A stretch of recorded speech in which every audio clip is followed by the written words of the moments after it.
This is awesome. Oh, Clark, hey. Good to see you among the living, man. Check it out. It's the latest talent mix. Thanks, Pete.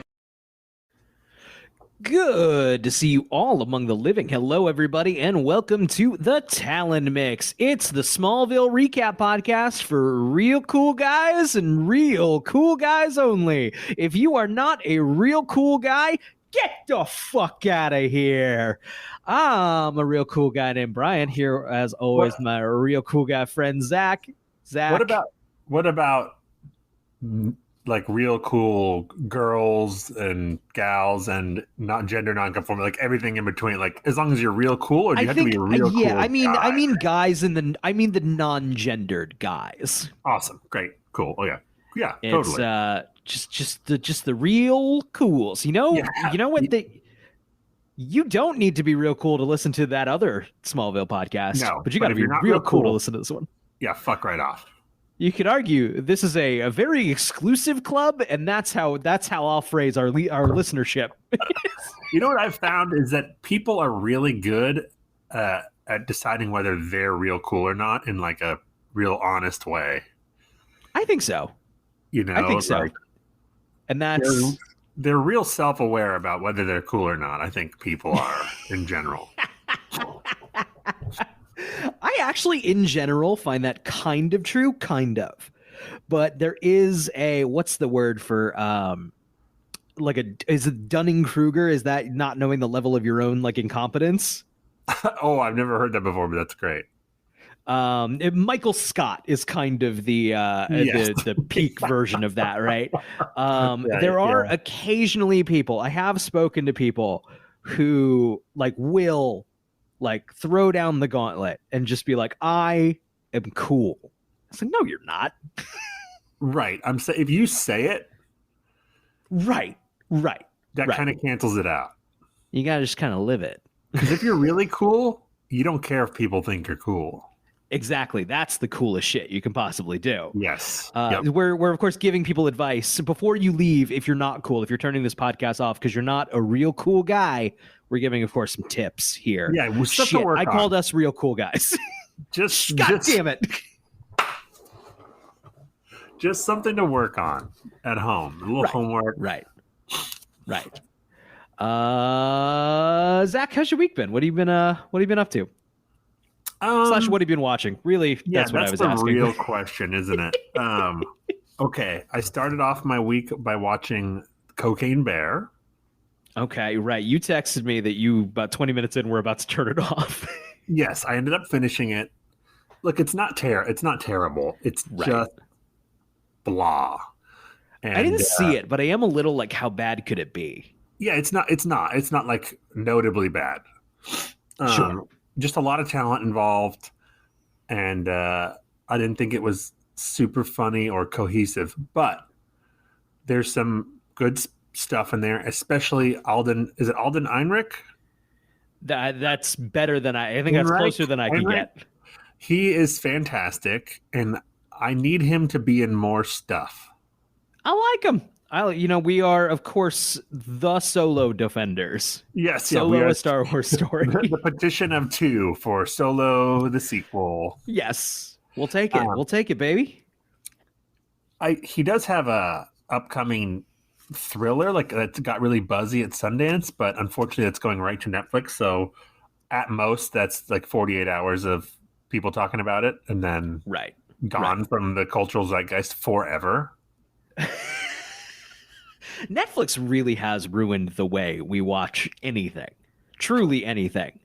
But especially movies that go right to Netflix disappear like that. They may as well have not come out at all. Right, yeah. Like a show, sometimes you get shows that have a little more impact on Netflix because they take longer to watch and people haven't gotten around to it or whatever. But with a movie, it's like... Gone like tears in the rain. Having said that, I would love for Netflix to pay me to write a movie. I would. Please, Netflix, please. Yeah, of course. Please, I'm right here. No one's gonna see it anyway. Let us in there. Yeah, exactly. You might as well pay us. No, they'll see it and then they'll forget about it. Yeah, right. If it's us, it might be so bad that they remember it. There we go. Huh? Speaking of Netflix, real fast. Are you familiar? Were you aware of the Love Is Blind fiasco that happened? I just saw the headline. It was supposed to be a live stream and it wasn't working. Yes, that's pretty much it. Which, man, gotta say though, I think there were a lot more people talking about a pretty blah Love Is Blind reunion that otherwise would have not talked about it at all. Suddenly took over Twitter for a second. You know what's funny to me though is that like Netflix, revolutionized the industry, brought streaming and pretty much invented streaming, and now they're like trying to stay on the cutting edge by doing live streams of their programming. That's called TV. Yeah. Right. Netflix is just doing cable now. I am pro live content. I do sort of miss some level of. I am too. I just don't like, Netflix now offering what we used to do all the time. Right. Right. That's it, man. With a live fiasco like that, who is probably like really fucking like chilling in it right now? It's fucking Peacock, which nobody has, nobody cares about. But like, man, WrestleMania, just want to say, streamed flawlessly. Oh, do they? Yeah, they must do live content, I'm sure. Yeah. Well, they have all the WWE stuff, and I think they have some sports. Yeah, they have sports and wrestling. Yeah.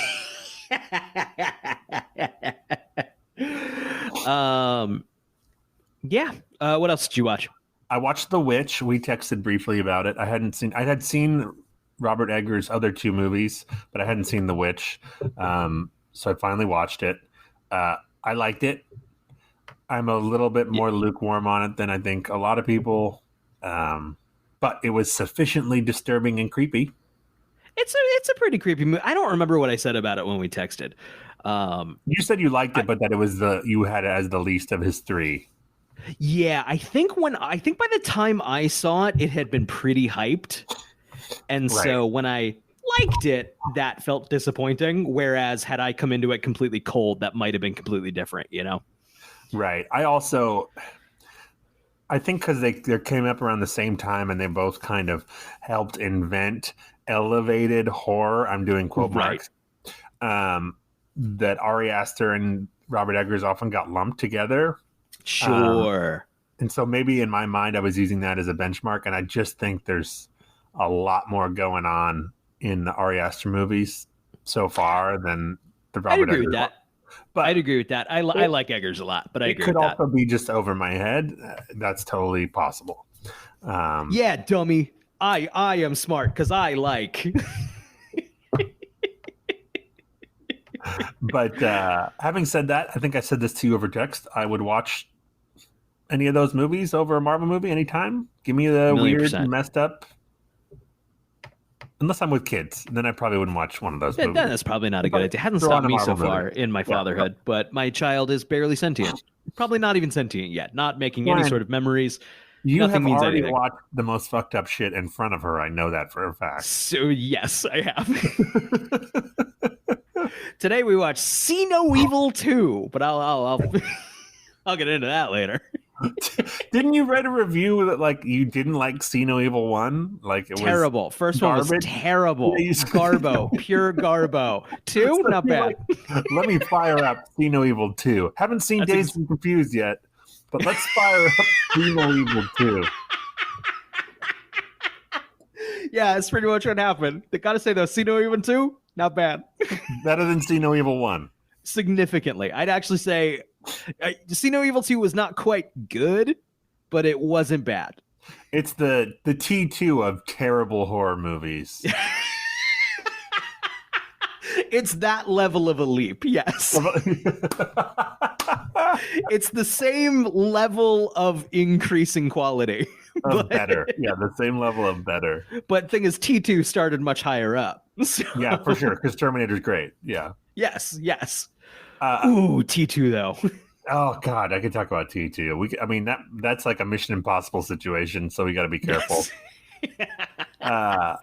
Moneyball. I watched Moneyball, which I had seen best. in theaters when it came out, but I hadn't seen since. And I liked it in theaters, but I just never got around to watching it again. Held up beautifully. Great movie. Just Great one of those. movie. When people say, "Oh, they don't make them like they used to," they're talking about Moneyball. Yes. God, Moneyball. Although, oddly enough, the movie Air, which recently is very recent, it was very Moneyball-esque in its quality. It was one of those they don't make them like they used to movies, for sure. Yeah. I don't know if it was as good as Moneyball, but it was close. It was on that level. Nice. Man, Moneyball is in the... I can kind of watch that at any time. If I ever catch that on, it's like, fuck yeah, Moneyball's on. Oh, for sure. And then it's Moneyball time.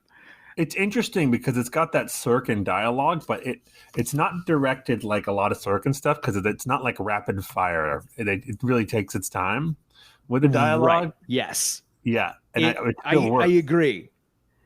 Normally, and like, don't get me wrong, I like Sorkin. Yeah, me too. But it is one of those like eye rolly things, even though I am both rolling my eyes even as it's hitting every pleasure center in my brain. You know what I mean? Like, for sure. Yeah. Just like, oh, I'm a dumb idiot. Stimulate me, baby. But you're right. There is something to it that I don't know, elevates it, I think, in Moneyball. Oh, and the Brad Pitt performance is phenomenal. I mean, phenomenal. I like him. I always like Brad Pitt, but he's one of those guys. He's kind of like Harrison Ford, where usually he plays a variation on a type. And here, I really thought he disappeared into that character in a way that he doesn't normally. And I don't know. Bravo, gentlemen. I know it's 12 years ago, but just so you know, yeah. I think Brad Pitt's performances can be, now granted, I think he has a natural sort of charisma that translates to a good performance, but Brad Pitt acting, why? The camera can see that I'm Brad Pitt. Exactly. If you have that much charisma, why are you acting? Yeah, right. You don't gotta. That's what comes with getting to look like Brad Pitt, is you also don't have to like do your job too hard. That said, a lot of his kind of like weird supporting roles are his best. Like, have you seen 12 Monkeys? No, I love 12 Monkeys. He's great in 12 Monkeys. He's great. Fantastic in 12 Monkeys. And then the last thing I saw, I went to theaters and watched this movie called Showing Up. I'm not familiar with that one. Yeah, it's an indie movie, Kelly Reichardt movie with Michelle Williams. It was filmed in Portland. Hell yeah. Very indie movie, very little plot. Pleasant enough. Nice. Not necessarily my thing, but I know there's people who go apeshit for her movies, and you'll love it. If you like her movies, you'll love it. I'm not sure I'm familiar, but cool. Wait, now I'm questioning, are you a real cool guy? You don't know? Can we talk about this off fucking mic? I don't want to be put on fucking blast here. Okay, dude. sorry. Yeah, you can't listen to your own podcast until we figure this out. No.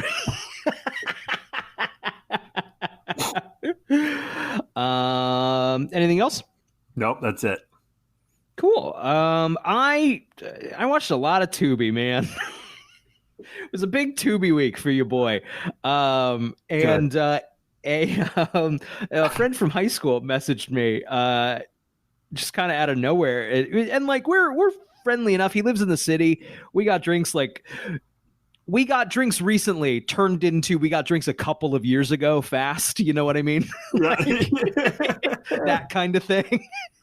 But he met, we occasionally comment on each other's stuff on Letterboxd. That's about the extent of it. But he reached out to me and was like, hey, I just want to let you know, like, guess where I work now? And I'm like, where do you work now? He's like, fucking Tubi. And I'm like, hell yeah. Yes. Thank you for your work, sir. Thank you for your service. Yes. And I believe it is something in like content acquisition. So it's just like, oh, salute. Like that's great. So now just like one step removed to getting Tubi to sponsor this show, because I will talk about how great Tubi is every episode. Yes. If they could be our first sponsor.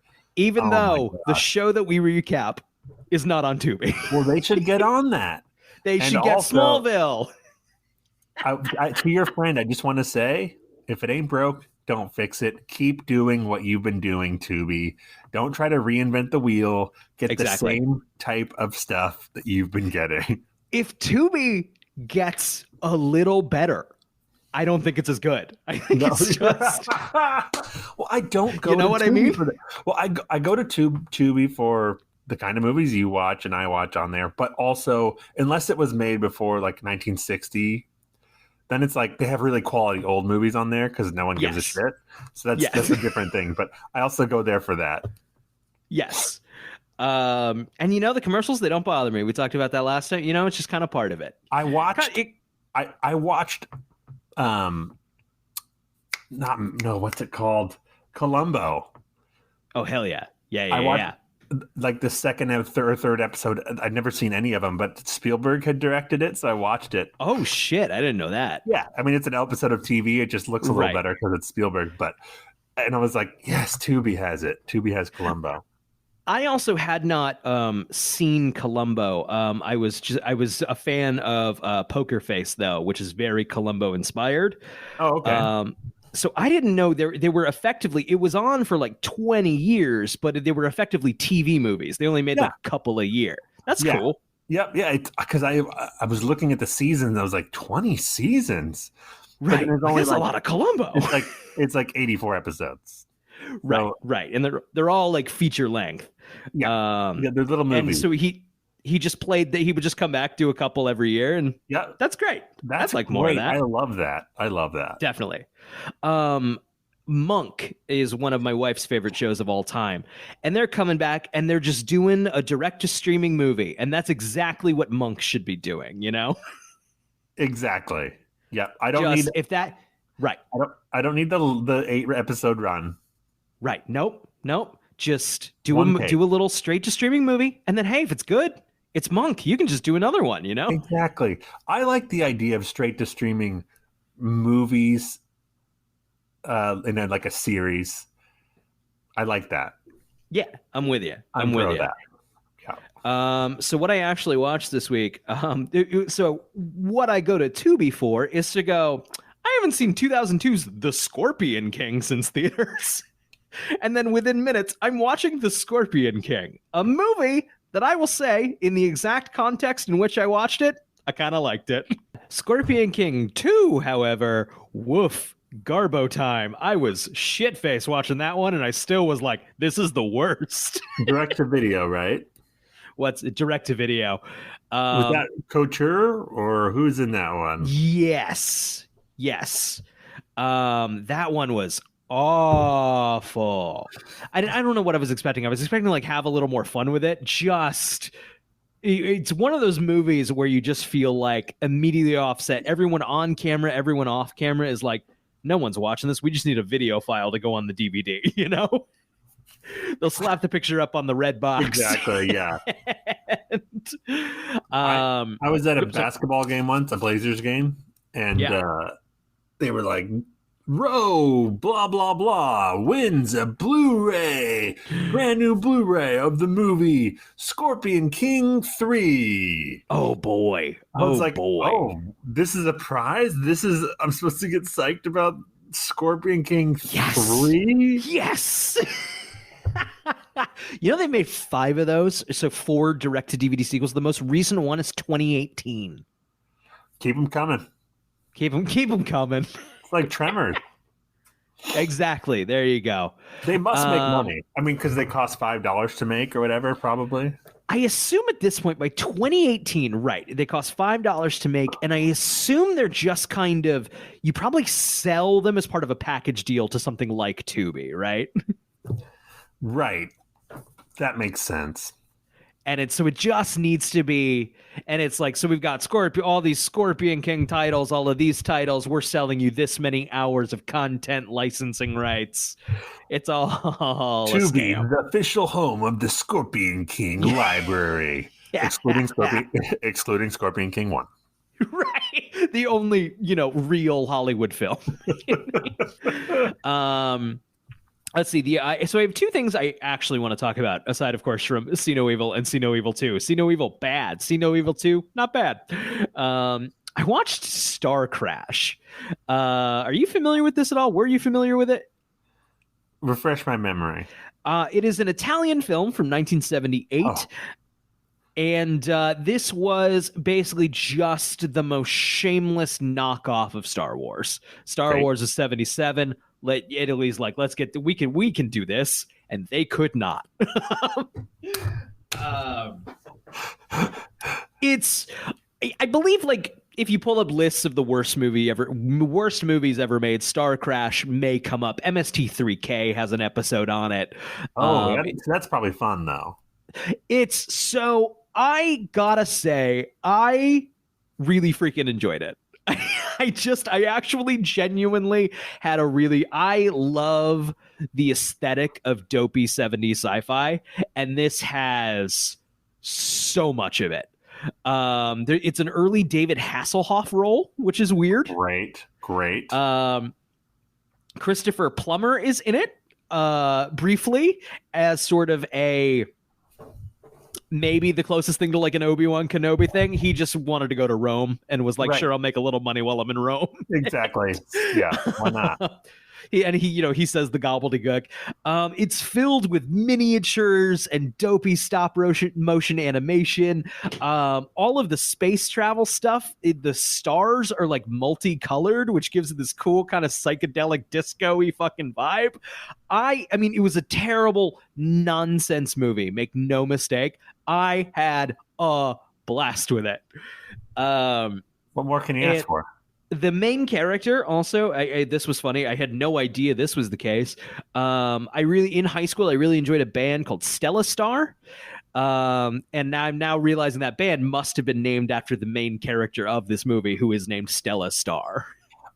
If not, it's a weird coincidence. It's truly right. So Star Crash, I mean, don't get me wrong, I haven't seen the MST3K episode. I'm sure that's a more pleasant way to watch this movie. Because it don't make no fucking sense, and it's really dopey. But if you like that kind of thing, I had a great time with it. The other thing I want to talk about is not a movie, it's Gasp, a TV show. Been watching Detroiters. This is Comedy Central. It was from like 2017 to 2018.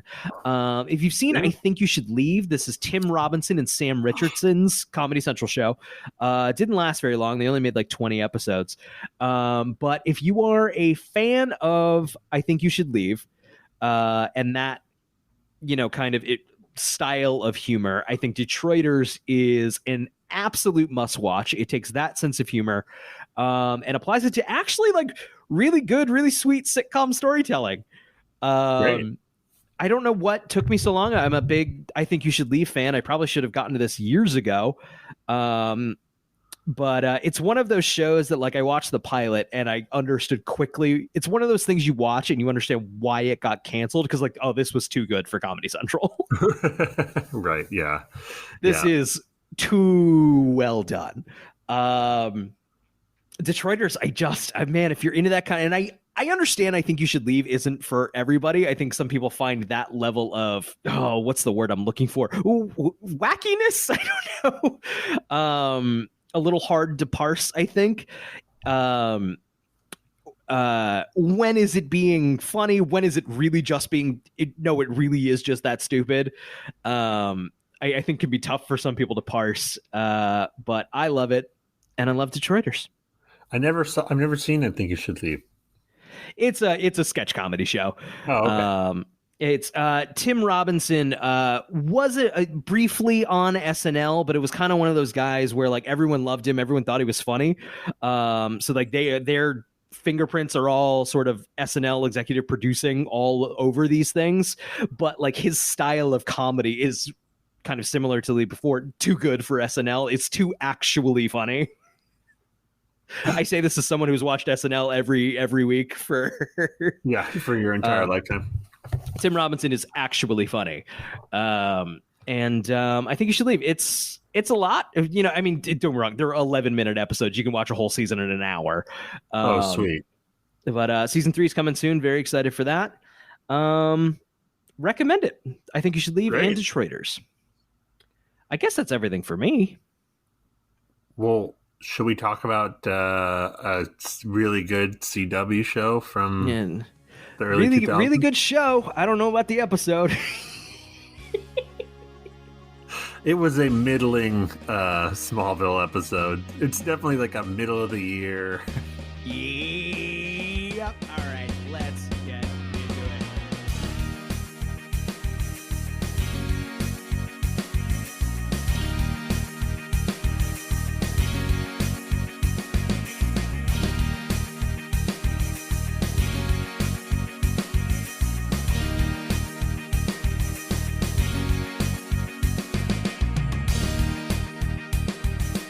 This week, we watched Lucy, the 16th episode in the 4th season of Smallville and the 82nd episode overall. It aired March 2nd, 2005. I know this, of course, because I'm reading directly from the Smallville wiki, smallville.fandom.com. March 2nd, 2005. We're moving, baby. We're moving. We're probably going to link up at some point, like pretty close. Yeah. It'll catch up to us, right? No, it won't, because we do one a week and they do one a week, right? But they take jumps. They take leaps. Right. Yeah, right. What do we do if one day we broadcast on the same day that they broadcast? That's fuck. Some kind of occasion. Yeah, we'll have to. Hey, the Discord is a great place to tell us ideas for That's things like you an think we should do. That's like an eclipse or something. That means we have to go to SnyderCon. Oh, gosh. No, I regret this bit. I mean, how funny would that be, though, if you and I went to SnyderCon? We for have the to go to show? SnyderCon, dude. We have to go to SnyderCon. SnyderCon's real, by the way. And to be clear, I think they rent out a screening room. Yeah, you know how much bro is going to be in that screening room? I don't think it's going to be like our traditional idea of bro. I think it's like nerd bro, which is different. Which is almost worse. I would say definitely worse. Mix that with also unclear kind of on how deodorant works. And mad at all women for not sleeping with them. Yes, for sure. Especially if they have the gall to be casted in a movie. Yes. How dare they? In a Star War.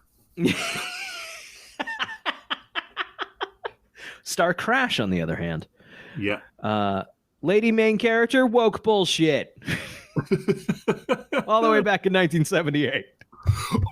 Don't try to cram it down my throat. By being there at all. Yeah, that's my favorite one. Just don't try to cram it down my throat. I'm not, I don't care, but cram it down your throat by being in the movie. It's just, I don't care. Just don't fucking make it. Just don't show it to me in any capacity, or I will lose my fucking mind. Like sorry, I don't. We're like 10 years too late we're on in the this, hole. But the epitome of that was like the Black Stormtrooper. Like people were upset that there was. That's just like. Sometimes people are racist and then they don't realize it and they disguise it. But like that's just outright like you're just out you just in the open. said a racist thing. You have a racist thought. Like they're a clone trooper. It's like, no, first of all, they were back in the prequels, but they established even if you're a dork in the universe, they established Right. that the clone troopers died out and now they're using recruits or whatever. So you're racist.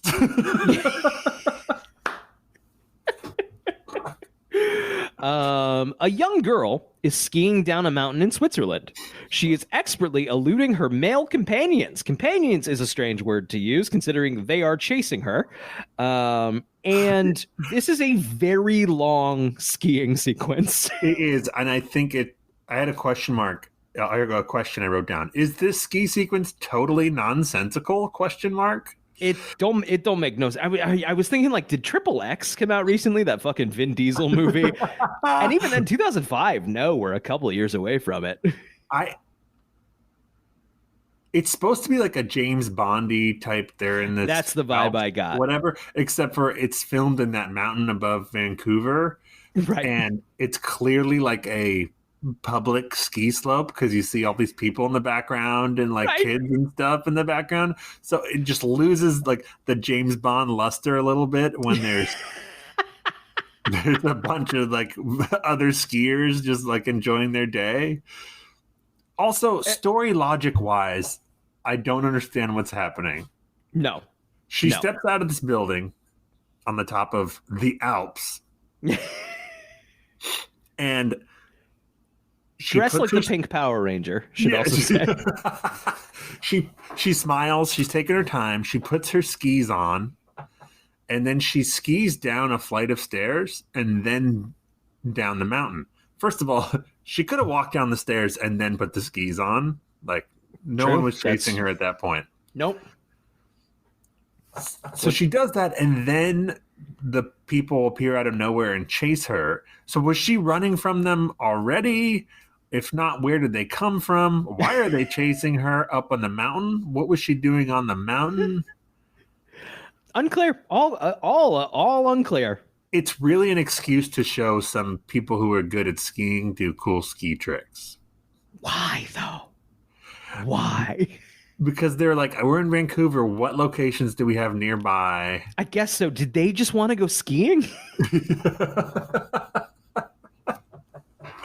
or is it one of those like, man, my buddy is a stunt skier. Look, really looking for work. Is there anything you can do to like fit in a skiing sequence, please? Yeah.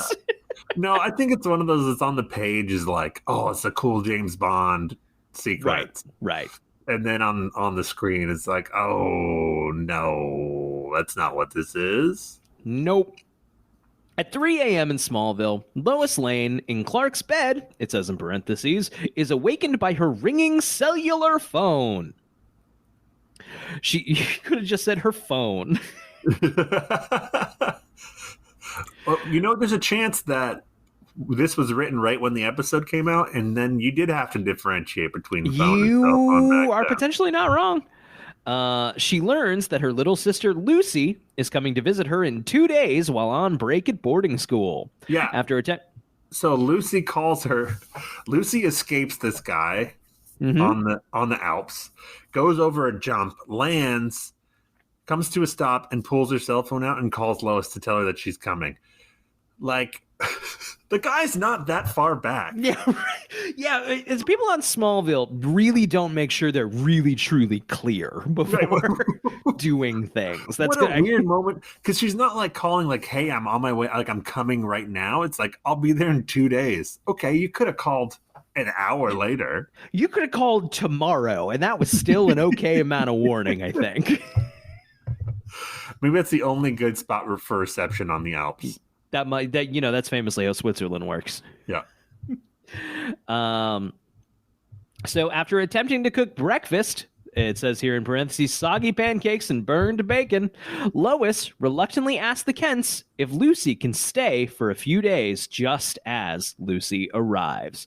I forgot about this episode, and I would have forgotten about Lucy Lane, except she played a major role as an antagonist on Superman and Lois recently, when she joined an alien doomsday cult. Man, so I knew Lucy was up to no good. The Smallville cast really mingles with the other CW shows these days. Yeah. Like Erica Durance popped up in Supergirl as her sister. Oh, did she? Yeah. Oh, interesting. She took over for a different actress who was playing the role, I believe, if I'm not mistaken. Got it. Interesting. That's funny. Yeah. Good for Erica Durance. Yeah. You know what I've also noticed? People who are in those shows also do a lot of animated DC voice work. I've also noticed that. And those animated DC movies are fucking the pits, dude. They're so fucking dull. If anything should be vibrant and fun, it should probably be an animated superhero thing. And oh my God, you can hear the boredom in any of their voices of just, I'm in my fucking PJs. I'm going to hammer this shit out. Yeah, there are I'll people who like different voice ways. act, you know? Yeah, I'll do it 5 different ways, and then you can pick one of those. Look, I'm out of here at 6. Do you want to get through all these lines or not? Okay, so Lana and Jason return from a jog when they realize her Talon apartment has been broken into. So they're like playfully going up the stairs like, oh, I almost beat you. Remember, hey, last week when you were in fucking China and got possessed by an evil witch again? Yeah. And now you're just playfully running up the stairs. Like, yeah. I'm still... There's no recovery time for her body after that. No. She was also electrocuted in a torture chair. Jesus Christ. Just so the jet lag alone would set me back a week. Sorry, I'm a little fucked up. I was just in China. Yeah. Forget even the fucking supernatural bits and the electricity. Yeah. So they realize that her Talon apartment has been broken into. Of course, now with all of this said, the China trip, the stones, the electricity, of course the stone. Of course they're coming for the stone.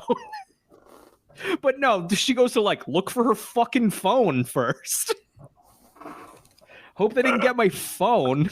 Yeah. No, they went for what the fuck is the matter with you? Also, now I won't. This is obviously explained by the end of it, but like, how does one break into the apartment above the Talon? Right. Like that one room. And steal any major amount of stuff. Like if they're getting the stone, that makes sense. But if they were like going to raid the place, you can't leave with a lot of booty. You're like walking through the the Talon. I guess if it's nighttime. Right. I don't know. Also, so here's the thing: the apartment is a mess, right? Because they've been raided. Just everything's just like a guy took his arm across her bookshelf and just pulled everything off in one swift motion. Shit's everywhere. But what they went for was the stone, which was hidden under a brick in the fireplace in a box. I know this because apparently what they did was they took the brick out of the fireplace, reached in, took a box out, opened it, took the stone, put the lid back on the box, put the box back in the hole, put the brick back where it was, left her the rest of her apartment in fucking shambles. Yeah, they were like, this will be better for dramatic effect. Yes. This will really fuck with them if we put this part back. They'll be like, oh, well, obviously they didn't take, oh, man. Ah, damn it.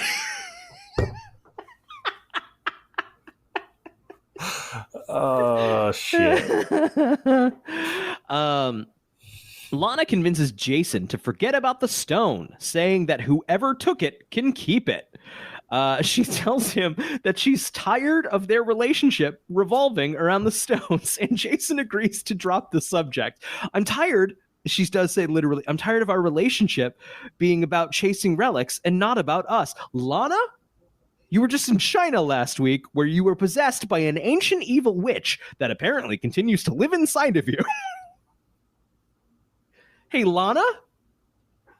Hey, Lana, sorry if there hasn't been a lot of time to, like, connect or whatever in between your fucking goofy, flirtatious runs. Hey, Lana. And what are you talking about, Lana? We just got back from a goofy, flirtatious run. Like, what more do you want? So, however, later... Also, just someone came into my home to take this stone. I don't want to talk about it, Jason. Your entire apartment is a... The romance is dead in that relationship, Jason.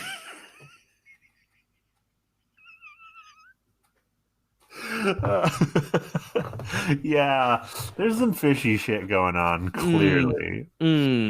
Okay, so however, later, Jason goes to the Luthor mansion and accuses Lionel Luthor of stealing the stone.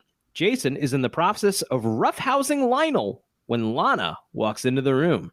So there's a great line here that Jason says when he's threatening Lionel. He says, "This isn't some bad dream that you can just blink away," which I think is an actual quote from the writer's room when they're talking about this storyline.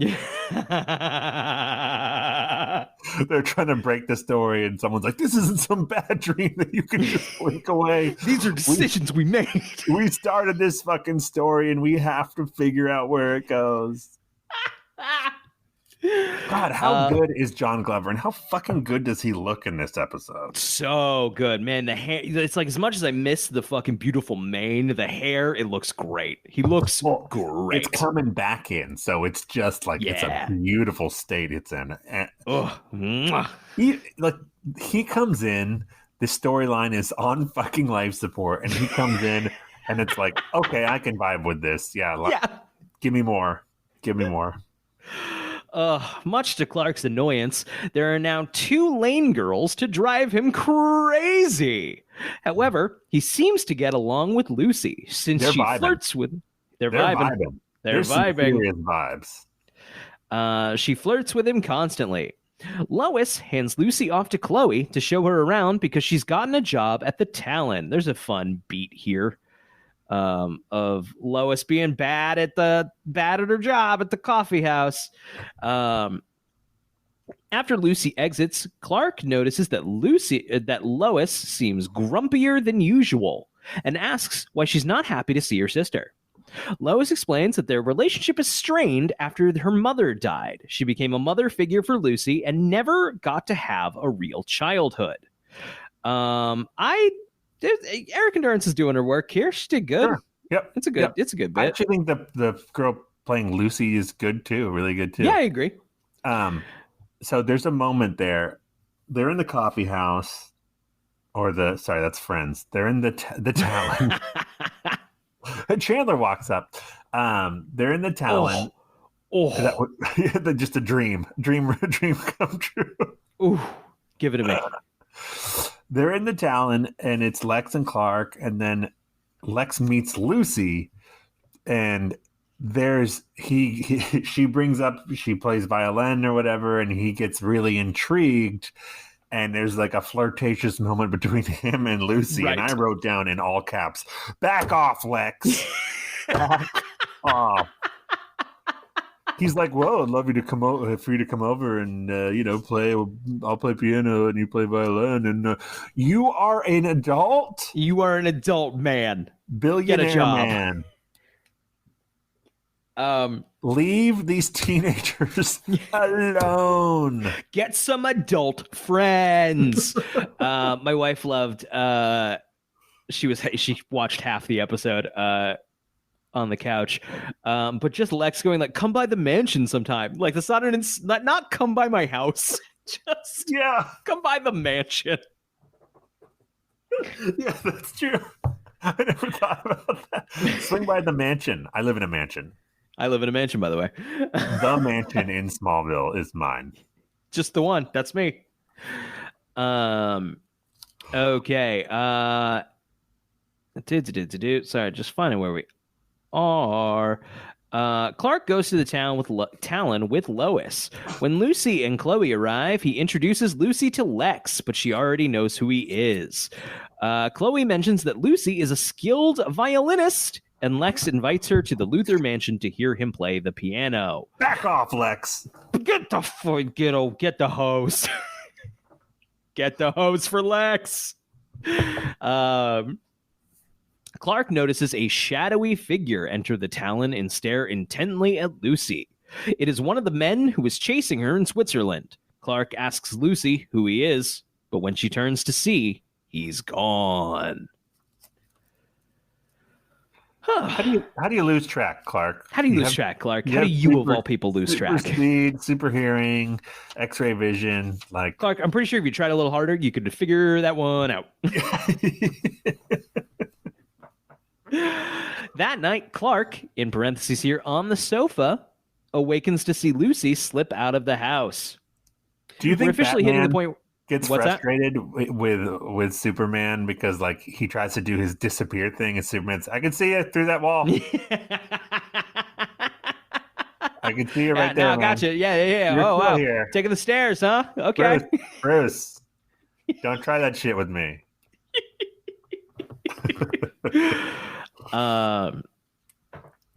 He follows her to the Talon and catches her stealing money out of the cash register. I will say around this time my daughter got fussy and I stopped paying attention for a lot of the rest of this episode. So there were all of my thoughts. So cleaning money out of the cash register. The Talon's where you go. I mean, I guess you kind of have access to it since your sister works there. When Clark questions her, she confesses that she got there's not gonna be like a lot of money at a little coffee shop. No, yeah, it's your $50,000. Yeah, not at the Talon. I know it's 2005. It's a little different, but I've been working at a little game cafe. So literally a coffee shop with board and like I'm very little cash. Yeah, wisely. Very, very little. Enough for like some change. So when he questions her, she confesses that she got in with the wrong crowd and owes a loan shark in Europe $50,000. She complains about how she's different from all her friends and needs money to fit in. Yeah. Clark, is that why you borrowed $50,000 fucking dollars? So she asked Clark if he has any idea what it's like to be an outsider. How many characters have asked Clark if he has any idea what it's like to be an outsider? He should just get a fucking t-shirt. Like, yeah, I fucking get it. How many times do they go to this well where another character's like, do you have any idea what it's like to... And it's just, come on. And it's the same fucking like, oh. He's like, more than you think. Do. Actually, yeah, I might have some knowledge about it. Clark feels sympathetic and tells her that he wants to help her solve the problem. He asks Chloe for help, and she learns the identity of the loan shark, Marcus Becker. They tell Lois about the situation. Sorry. I was going to say, although to be clear, Clark feels like an outsider because he's better than everyone else on Earth. Yeah, right. Because he's more powerful and invulnerable than everyone else on Earth. So I don't feel too this bad body, for Clark. This fucking jacked body didn't have to work for it at all. No, but except for on football, I didn't cheat at football. When I played football, I didn't use my powers. Fully legitimate. So we ask Chloe for help. They find the loan shark. They tell Lois about the situation, and Lois and Clark go to the Luthor mansion, where Lucy is demonstrating her violin skills for Lex. Lucy is angry at Clark for telling and insists that she can handle the situation herself. No, you were stealing you can't handle shit, Lucy. She and Lois argue about Lucy's actions until Lex diffuses the situation and gets between the sisters. Yeah, if only you were like in the house of a billionaire, like playing violin for it. Can I borrow an amount of money that you will make just by osmosis in the next 15 seconds? $50,000 for Lex. If he lost that, he wouldn't even know it was gone. No, I mean the stocks probably make like he just makes that money just in the time it takes to have the conversation. Hey, buddy, I listen to you play the fucking piano. The worst thing I could imagine doing. Can you? Like you're trying to buy hotels in Zurich. Like you can give me the $50,000. Clark explains the truth, and Lex agrees to help Lucy with the money, but only because Marcus Becker is one of Lex's old business adversaries. I didn't think this was necessarily a needed element here. Yeah, right. It was just like an excuse. Like they're like, we need to explain why Lex is helping. He could have just been helping out a friend, you know. He could have just been helping. In fact, in some way, I think it would buy some stuff a little more. Of like Lex has felt extremely disconnected. Yeah. So like anytime there's an element of like Lex and Clark are friends, like fucking are you? Yeah. We need the episodes of them just playing pool. Give Just us give some give it to cool me. episode. Give it to me. Give it to me. Fuck it, make it a DVD or a web exclusive or some shit. Give me something. That's what the cartoon should be, just in like while the show's going on, but just all the good times. Clark and Lex start a podcast. Wait, but they did, Brian. Yeah, exactly. You're blowing my mind. Lucy sets up the transaction and tells Lex that that only she can deliver the money to an abandoned warehouse. Lex objects and insists on handing off the money. Is there a twist here? Because that don't make no sense. The guy just wants their fucking money. Maybe a twist is coming. Can't wait to find out. There might be a twist. Yeah. Lex, Lois, and Lucy all pile into one of Lex's sports cars to make the exchange. However, they get pulled over, and when the police officer insists Lex get out of the car, he is revealed to be Marcus Becker. He pistol whips Lex after he hands over the cash. Lois tries to defend him, and he turns the gun on her. Becker forces Lucy and Lois into Lex's car, leaving Lex on the pavement. Oh, was the whole thing wrong? Concussion. Lex concussion. Oh, buddy, he can't take that many more of these. Concussion. Let me get the paper. Yes. Getting the paper. Zach has gotten up from his chair and he's heading to the wall. He's getting the paper where we keep track of dumb Smallville stuff. Lex has now suffered his third concussion of this season. Wow. And his, hold on, 11th overall. Brian, my hope is that we get to 20 by the end of the series. Yeah, I think I've done this on the show before because I it's sounding familiar. But how many concussions has Johnny Knoxville had? I think we did do this. I think he's not quite caught up to Johnny Knoxville yet. And that's the 16. goal. 16. He's coming up hot. He's got to get to 16 by the end. Gotta. And so it should be noted, I'm sure, like I said, I know we talked about this before, but Johnny Knoxville has been told by his doctor, and he had to calm down on Jackass 4 because if he gets it, he can't get another concussion. Right, yeah, you're done. You're done. And Lex has gotten 2 within like hours before, so according to your brother, that's the real scary ones. Yes. So Clark super speeds to the warehouse to discover that the exchange was the twist. The exchange was staged. He realizes that Lucy was lying all along and locates Lex. At the same time, Lucy and Lois and Lex's car are in the back of an 18-wheeler being driven by Becker.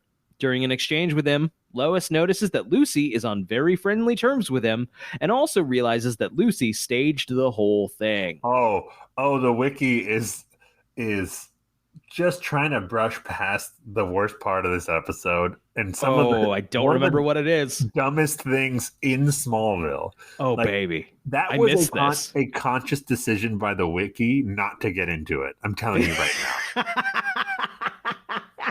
What did blow my mind? I practically didn't watch this whole scene. Lucy and Lois are in the back of this. I saw them getting jostled around. Yeah. Yes. And their captor, they pulls over to the side of the room. It's daytime now, so they've been in there a while. He comes in to have a little dialogue with them, and then is like, here's this food. He gives them a bag of food. Burgers. As he's walking away, leaving, he says, the one with the sticker on it is no tomatoes.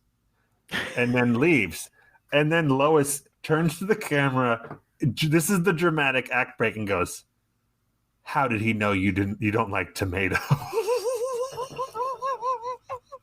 Whoa. So this guy trying to pull a con, and he gets them food and has to get her no tomatoes, and then make sure to tell her that one has no tomatoes in front of her sister. Whoa. It's so convoluted and terrible. It's just the laziest.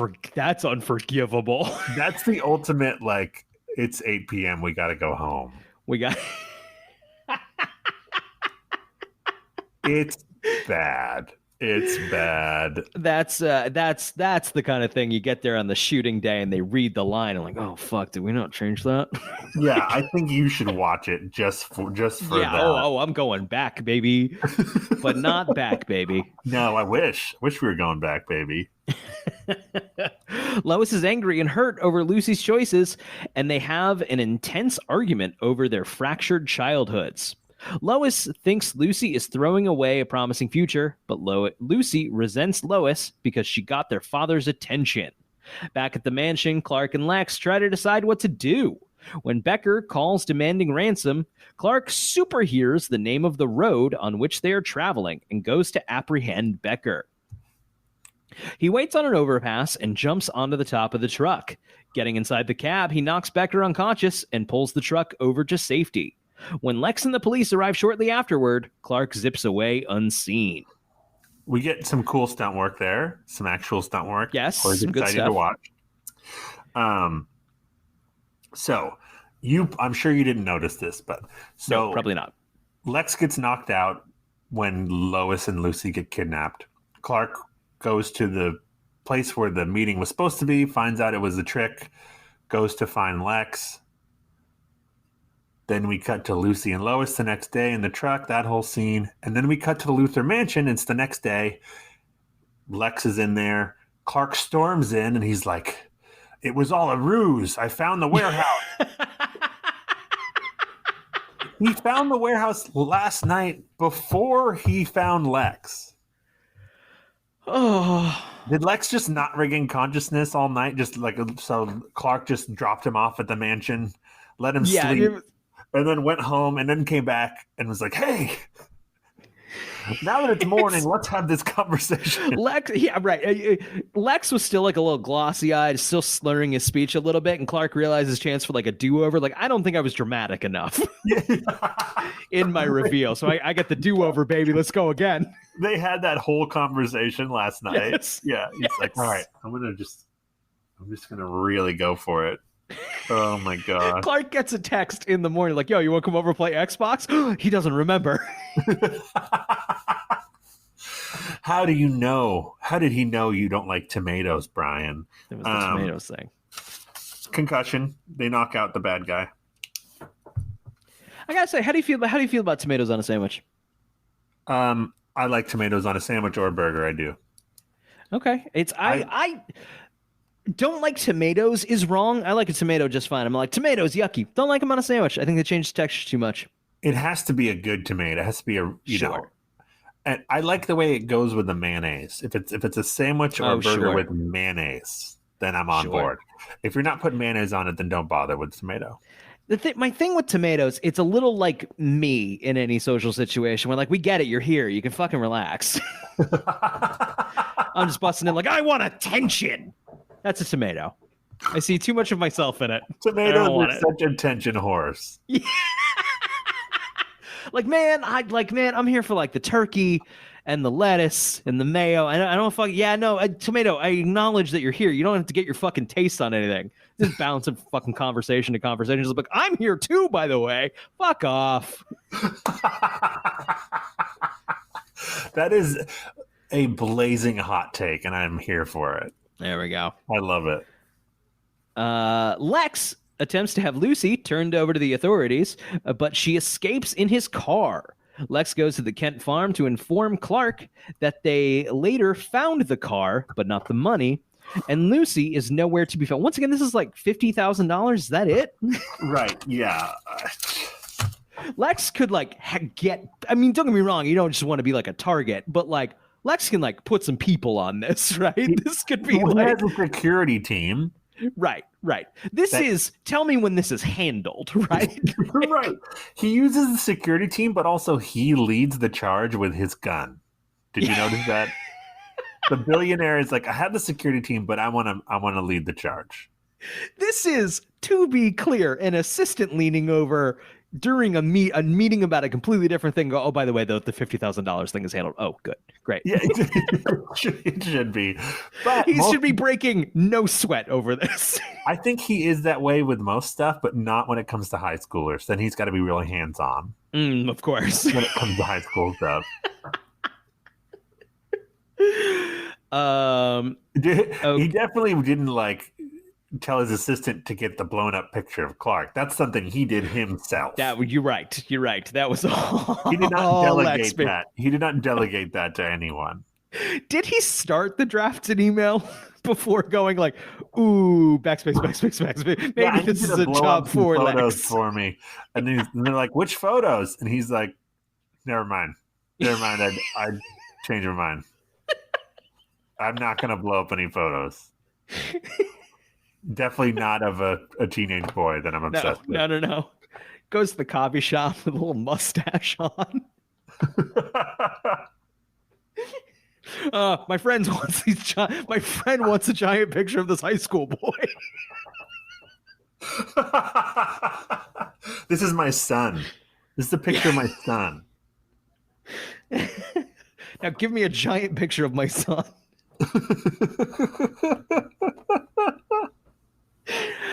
Is that our first t-shirt? Just a t-shirt that just says give me a giant picture of my son. No branding, no the Talon Mix, no website to find us. Just give me a giant picture. It's got to be the picture. Yes. Can someone who's good at art draw a picture of Lex in that room, just standing there staring at the picture? Please, we beg of you. We beg of you. That will be our logo, okay? Yeah.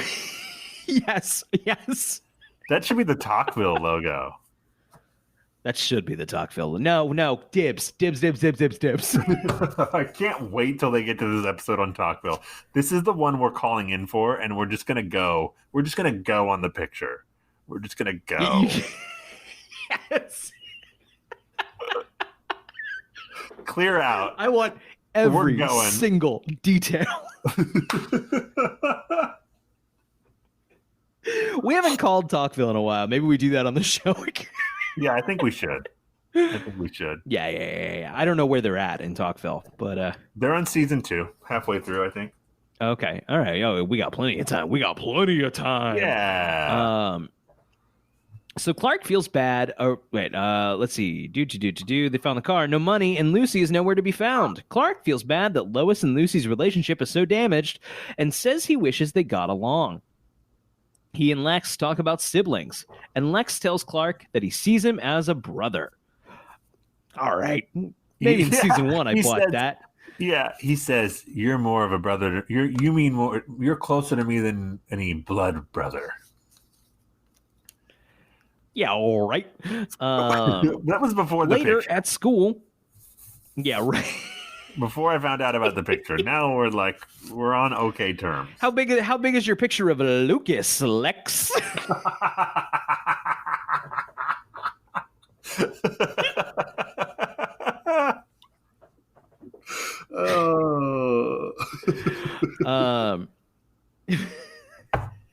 Later at school, Clark tells Chloe that Lois is taking Lucy's disappearance hard. Chloe confirms that Lucy's betrayal would be extremely upsetting because Lois has always been fiercely protective of her. Back at the Luthor mansion, Lionel tells Lex that Jason accused him of stealing the stone. Lionel thinks that Lex stole it, but Lex is shocked that Jason had the stone in the first place. It is revealed that it is Lana is the one who stole the stone. This is the first yes, Zach. Lex Lionel scene we've had in a minute. And I wrote down, why do they have any scenes without these two together? Seriously, they should be in all scenes. No one on this show has better chemistry than these two. It's so good. No, seriously. It's so good. What does he say? And once again, if you want to play games, there's a deck of cards in the parlor room. And then the Lionel's like, you're very stupid. So good. We've expressed this sentiment before, but I think John Glover makes Michael Rosenbaum better. Yes, 100%. I think he brings out the best in Rosenbaum. Oh yeah. And you get to see Rosenbaum's full potential when he's going up against Glover, and it's really, really good every time, even in a stupid episode where they're saying stupid things. And you can tell they're having fun. That's the best part. Definitely, always. Okay, so later, Clark finds Lois in the loft using Clark's telescope. Lois opens up to Clark, saying she had to tell her father the whole story, and he predictably blamed her for Lucy's behavior. Clark assures her that she is a good big sister, and maybe Lucy isn't all bad. They admit to being friends, and Lois playfully punches Clark in the arm and leaves. Clark then looks up at the sky through the telescope, revealing that his vision is certainly more powerful than humans, as he sees details Lois does not. He watches as two stars collide with each other. Wait, is that what that was supposed to be? I was unclear of like, is this supposed to be like important? Because it's under like a sappy like needle drop, right? I thought it was just like Smallville exaggerating how powerful a telescope is. Was what the vibe I got. I didn't realize it was supposed to be his. Oh, I also assumed it was a telescope, but yeah, because Clark uses his fucking telescope. Yeah, And Wiki, I think you misread that one. Great. Why would he have a telescope then? It wouldn't make sense. It doesn't make any sense. No, it just doesn't. Don't make no sense. Great little Lois Clark scene. I love their little, we actually kind of like each other moments. Yeah. Although Clark must do They got chemistry, man. It works. Oh, they really do. Clark must do the same thing he did when he was playing football whenever Lois punches him. Yeah. But she doesn't break her fist. Right. Let's see. We had some featured music this episode. We have Club Foot by Kasabian. I Hold On by Newcomer's Home. Spaghetti Streetwalker by Speechwriters LLC. Some fucking Brahm shit. It's fucking class. That was the violin piano shit. Garbage music. Get it out of here. Get it out of my needle drops. Also not a needle drop because it happened diegetically. Yep. And then Fly by Mark Joseph. I haven't heard any of these fucking songs. None of this shit. It all, don't get me wrong, sounds like Smallville music. But I mean, I felt like the needle drop at the end with Lois, whatever that was fitting. Yeah. Okay, we have here in the notes, when Clark and Lex talk about siblings, and Lex mentioned that he wished he had a brother, he seemingly has forgotten about his half-brother, Lucas Luthor. However, he does mention that Clark being closer than any blood brother could be. This is funny. Dana Devon, the Talon customer who guest starred on this show, was the host of Extra that was going behind the scenes of the series through this episode. So I looked on YouTube for this episode of Extra. I couldn't find it. I found a previous one from earlier in the show. But Extra. looks really hard. Extra. Couldn't find it. Let's see here. Actress Peyton List. This was Lucy. This is her first time portraying a DC Comics character. She later played Lisa Snart on The Flash. Again, the daughter of Michael Ironside. Whoa. That's funny. That's pretty funny. Yeah. She also portrayed Poison Ivy on the Fox show Gotham. Oh. Let's see here. Peter Wingfield, who was Marcus Becker. He also played Dr. Ivan Slavicki in the 2004 film Catwoman. Ooh. I've never seen Catwoman, but Me oh neither. boy. Me No one has anything good to say about that Here's movie. The thing. Catwoman came out at a time when I feel like I was starved for Batman content. And I didn't go see it. Right. I was like, no, right. Thank you. Right. The fact that nothing about Catwoman, like, nope, that movie's not for me. No. I mean, it was originally supposed to be Michelle Pfeiffer, and that would have been something I would have seen. I don't know if it would have been much better, but Right. Oh yeah, obviously. Yeah. Weird. Okay, here we go. We got a stretch. We got a stretch of the episode. The name of the club Becker works for in Switzerland is Club Kronos. Wingfield played the 5,000-year-old immortal Mythos in the Highlander TV series. Mythos had an immortal brother named Kronos? I don't think so. No. Nope. Think they just picked a comic booky word there. Yeah. Because if they were going to do that, they would have just called it Minos. Right. No, we'll reference this fucking. I love this fucking blast here. It is visually obvious that the actress who plays Lucy does not play the violin. Whoa! It's visually obvious. Yeah, fuck you, buddy. This isn't easy. Damn, Wiki, damn. Visually obvious. What does that mean? The road sign visible from the overpass on which Clark situates himself to find the semi holding Lois and Lucy indicates an exit for U.S. Highway 54 to Cherry Hill. U.S. Highway 54 does indeed run through Kansas, though there is no township of Cherry Hill. Also visible in the background are snow-capped mountains, which would be improbable unless Becker had driven the semi so far west they'd crossed into Colorado. The scene was, of course, filmed near Vancouver, British Columbia. There is no township of Cherry Hill in Colorado or British Columbia either. If we ever wanted to, I did skim past this, and I'm like, okay, a fun mystery we could dive into that maybe there's an answer to, maybe there isn't. Could we find out? Someone made the choice to put Cherry Hill on that sign. Why? Yeah. Was it just, and the answer, it might just be, that was my hometown. I thought that'd be fun to throw that on there. Right. It might just be, it's the first fucking name I thought of. Right, yeah. I mean, this is a question I'd be for Talkville. I don't think Talkville would know. I think we'd have to be investigators on this one. I think we'd have to reach out, see who we could get and talk to. Literally about this. Sorry, what was the question again? Yo, in this one episode, it's a Cherry Hill. Why? This is too big for Talkville. Talkville can't handle this.